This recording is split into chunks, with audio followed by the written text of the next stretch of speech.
Hello, everyone. Welcome to the second episode of From Dust to Verdict. I'm your host, James Nevin, from the law firm of Brayton Purcell LLP. This podcast is dedicated to the epidemic of accelerated silicosis in artificial stone countertop fabrication workers. In each episode, we explore important topics and issues about this occupational health epidemic, as well as the associated lawsuits. In this episode 2, we're going to discuss the hidden dangers of artificial stone. We explore why artificial stone countertops pose significant health risks. We'll discuss the composition of artificial stone and how the fabrication process releases harmful silica when fabricating artificial stone as compared to natural stone. So to understand the hidden dangers of artificial stone, we first have to understand what exactly is artificial stone. So artificial stone, also known as quartz or engineered, composite, synthetic, and similar names, is essentially a stone slab that looks just like a natural stone slab. So it might look like granite or marble or slate or porcelain, but artificial stone is very much artificial. It's not a natural stone that's quarried or chiseled out of the ground.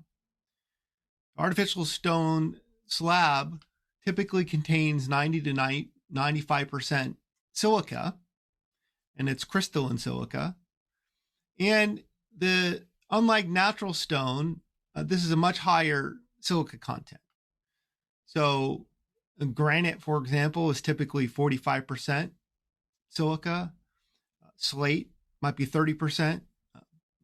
Porcelain, for example, is only 15% silica or less.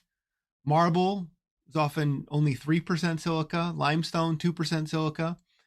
So most natural stone has significantly less silica than artificial stone.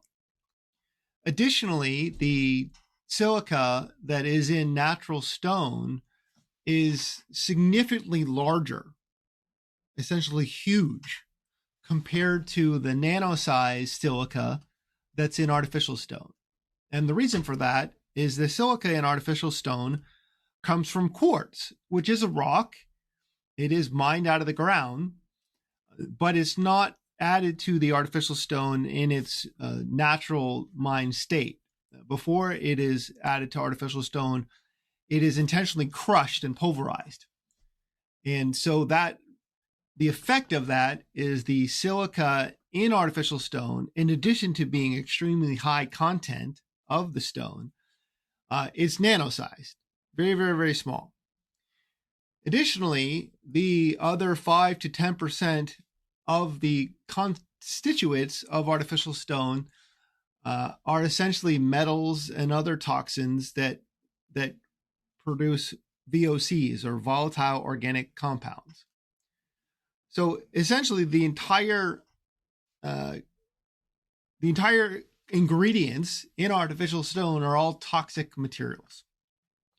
The artificial stone is made into a slab. And so the end result of the artificial stone slab manufacturing process is a large rectangular stone slab that looks the same as a natural stone slab that is quarried and chiseled out of the ground. But with both natural stone and artificial stone, the process does not stop there. We don't just take a large rectangular artificial stone slab and put it on the top of our kitchen and bathroom countertops. So before the stone can be installed in a kitchen or bathroom, it has to be fabricated. And whether it's natural stone or artificial stone, it has this fabrication step. And so for many, many decades before artificial stone was even invented, natural stone slabs, after they were delivered from the quarries, would go to fabrication shops where they would be cut and polished and ground and drilled to the appropriate size and dimension of the eventual countertop that they're going to be installed on, and space for the sink, for example, holes for the plumbing, or nice smooth edges for all the edges. So that fabrication process has existed for many decades, and it worked fine with natural stone. A typical natural stone fabrication worker might wear N95 dust mask, or they might wear no mask at all. They might use wet equipment, or they might use dry equipment. And the end result is most natural stone workers could fabricate using any of those methods or not throughout their whole career, and typically they would not develop any sort of disease. Because artificial stone was then introduced into the market, into the same existing fabrication process. And the artificial stone slab manufacturers and suppliers allegedly introduced this product into the fabrication market without any warnings, without any special training, without any acknowledgement that artificial stone is in fact different than natural stone. And it's different to the fabricators because of the high content silica, because of the nano size of the silica, and because of the other toxins that are included in the artificial stone. The end result of that is when fabricating artificial stone rather than natural stone, the fabrication workers are exposed then to an extremely high level of nano-sized silica fibers and other toxins that they then breathe in. Now, studies from OSHA, from NIOSH, which is the scientific wing of OSHA, the organizations that we have federally to protect workers in the workplace, and Cal-OSHA, which is the California version of OSHA, and every state has their version of OSHA. And say, for example, studies at Georgia Tech, studies out of Australia from Safe Work Australia and other organizations, medical organizations in Australia, essentially studies from all over the world, including actually most recently studies funded by the Natural Stone Institute and the ISFA, the International Service Fabricators Association. Both of them are lobby organizations funded by the artificial stone manufacturers and suppliers. A recent study from them out of Yale came to the same conclusion as the studies from NIOSH and Georgia Tech and Australia, which, in short, what the scientists have found that when a fabrication worker is fabricating artificial stone, if they're using dry methods, the levels of dust that they're breathing in are in extreme excess of the OSHA PELs. But also, when using wet methods, which are the dust control methods recommended by the artificial stone slab manufacturers and suppliers, so wet methods being wet equipment, for example, wet saws and other wet tools. When using wet equipment to fabricate artificial stone, unlike natural stone, all these studies, including the studies out of Yale from the slab manufacturers, have found that the levels are still far above the PEL, even with wet methods. The PEL, also known as the permissible exposure level, is a level that OSHA sets, and other global organizations have similar levels that they set throughout the world. But the PEL specifically is the level that OSHA sets of allowed level of any toxin or carcinogen in the workplace. And they have this for many, many different toxins and carcinogens. So, for example, there's one for asbestos. There's one for beryllium. There's one for benzene. But in focusing on the PEL for silica, the PEL for silica, just like PELs for other toxins and carcinogen, is not intended to represent a safe level. It's simply a regulatory level, a compromise between scientists and industry, where scientists will say, the level should be 0, and industry says, well, you're going to put us out of business.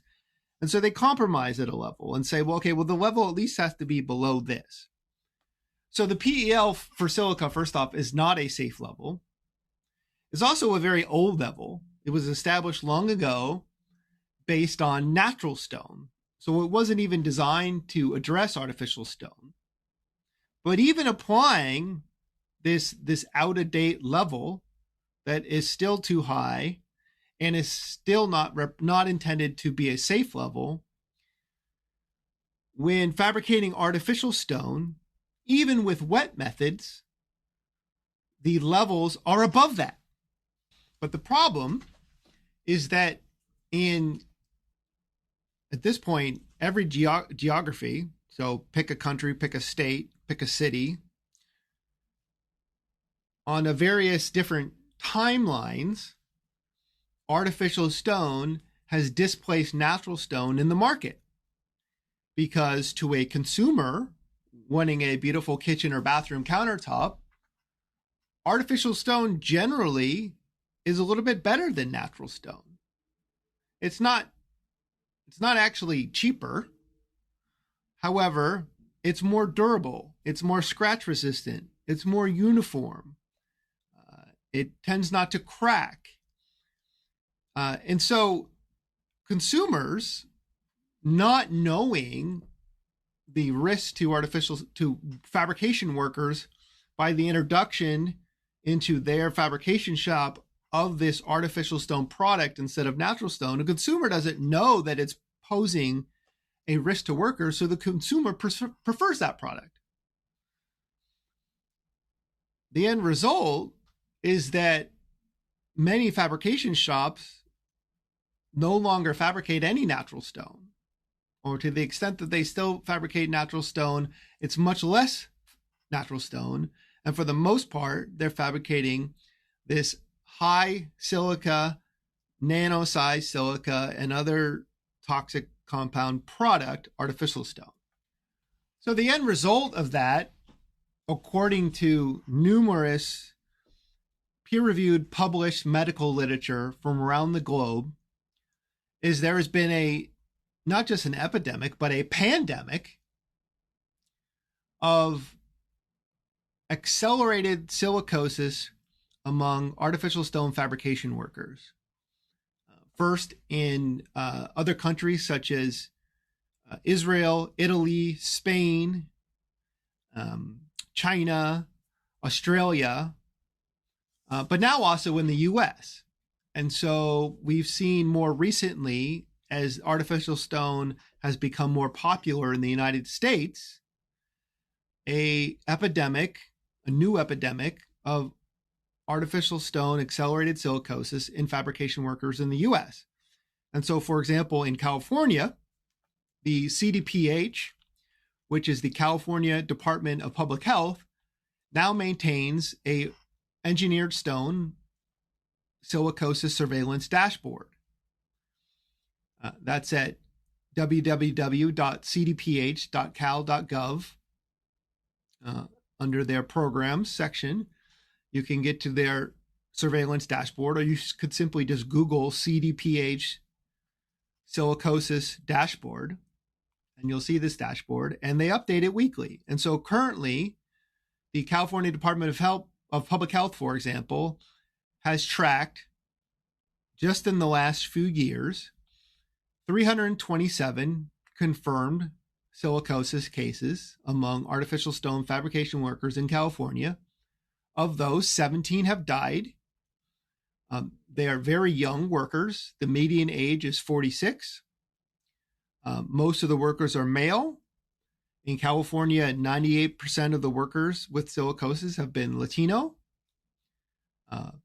35 have received lung transplants. 26 are waiting for a lung transplant. And 6 have been found not eligible for a lung transplant.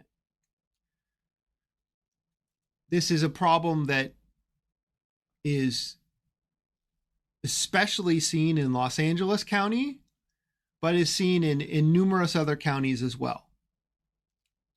So in later episodes of From Dust to Verdict, we'll explore in more detail what exactly is artificial stone accelerated silicosis and how is it different from traditional silicosis. And we'll explore other diseases that artificial stone fabrication causes. And we'll explore methods of how to try to prevent the disease, how to treat the disease, and available remedies via lawsuits. So once again, I'm your host, James Nevin, from the law firm of Brayton Purcell LLP. I want to thank you for tuning in to this episode of From Dust to Verdict. And remember to like and subscribe. Thank you. This video contains subjective commentary and opinion-free speech intended to provoke thought and discussion. Investigative commentary intended to shed light on matters of public interest to inform the audience and encourage civic engagement, accountability, and transparency. Findings that are a result of diligent research, fact-checking, and analysis of publicly available material, including news reports, public records, interviews, personal research, experiences, published peer-reviewed medical and scientific literature, published governmental health authority regulations and findings, and other accessible sources. Any conclusions drawn reflect the creator's interpretation of that information and are presented in good faith, and are not intended to malign, defame, or harm the reputation of any individual, group, company, or entity, but rather are intended to be allegations acknowledged to be disputed by artificial stone slab manufacturers and suppliers. The speech herein is protected under the First Amendment of the U.S. Constitution. Litigation privilege, CA-CC 47B. Fair reporting privilege, CA-CC 47D1. Anti-SLAPP, CCP 425.16. And fair use doctrine, Section 107 of the Copyright Act of 1976.